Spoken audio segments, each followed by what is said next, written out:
Ok, voici un exercice théorique. On nous demande de dire si certaines égalités théoriques sont vraies ou fausses. Alors, pour commencer, on a comme indication que les nombres a et b utilisés dans les différentes formules sont des nombres réels positifs et non nuls. C'est mis ici. Et on nous donne des exposants m et n qui sont des nombres entiers. Donc, ils peuvent être positifs et peuvent être négatifs. Alors, première proposition, on nous dit que a exposant 0 est égal à 0 et vous êtes censé connaître les formules avec comme convention que a exposant 0 est égal à 1 pour tout nombre réel a appartenant au réel non nul, donc même s'ils sont positifs, d'accord? Donc ça fonctionne pour les positifs et négatifs. Donc ça c'est faux. Je vais entourer en vert. C'est faux. Alors, on me parle de a plus b exposant moins n et on me dit que c'est égal à 1 sur a plus b exposant n. Donc là, ça fait référence aux exposants négatifs. D'accord? Et je rappelle l'exposant, donc le moins de l'exposant,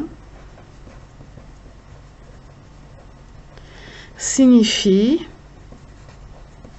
un changement de position. Donc vous avez vu que par définition, a exposant moins n est égal à 1 sur a exposant n. Donc ceci est correct, hein, que le a soit le nombre a ou une parenthèse contenant une somme, c'est correct. Donc l'écriture proposée est juste. Alors, le suivant, a exposant m fois a exposant m est égal à a exposant 2m. On va appliquer la formule associée. Donc, quand j'ai a exposant n fois a exposant m, vous avez appris qu'il fallait additionner les exposants, donc produit de deux puissances de même base. Qu'est-ce qu'on fait? On réécrit la base et on additionne les exposants. Donc, dans notre cas, a exposant m fois a exposant m, on va additionner les deux exposants qui sont m et m, ce qui donne bien m plus m, 2m, donc c'est bien correct.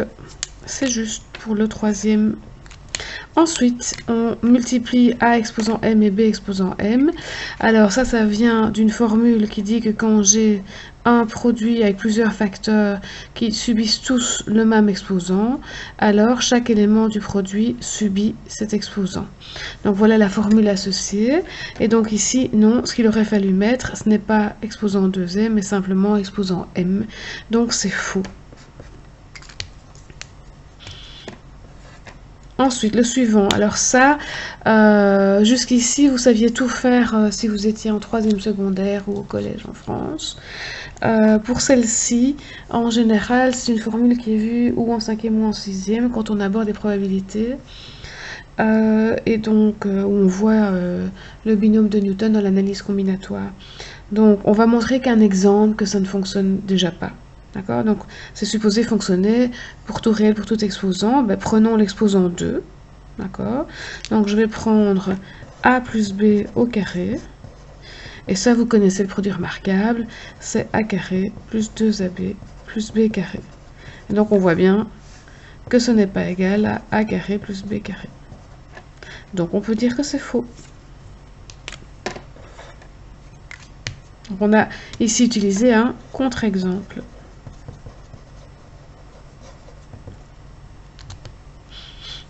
Et le dernier, on a a exposant n fois b exposant m. Et là, je vais reprendre cette formule. Pour pouvoir en faire quelque chose, il faut avoir le même exposant. Donc, éventuellement, si m était plus grand que n, on pourrait décomposer ceci. Mais en tout cas, non. Ça, ce sera faux. On n'a pas cette formule qui existe. Mais je pourrais dire, voilà, imaginons que m est plus grand que n. Alors, je pourrais dire que j'ai a exposant n fois b exposant n plus un petit quelque chose, que je vais appeler p, avec m égale n plus p. Bon. Et alors, à ce moment-là, qu'est-ce que je pourrais faire? Ben, je pourrais décomposer. Voilà. Et puis, je pourrais associer ces deux-ci. Ça, je pourrais faire, en respectant la formule. Mais il me resterait un petit élément b exposant p tout seul. Donc, en tout cas, non, c'est faux.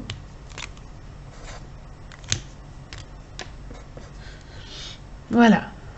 Donc, nous avons répondu aux 6 questions théoriques sur les puissances.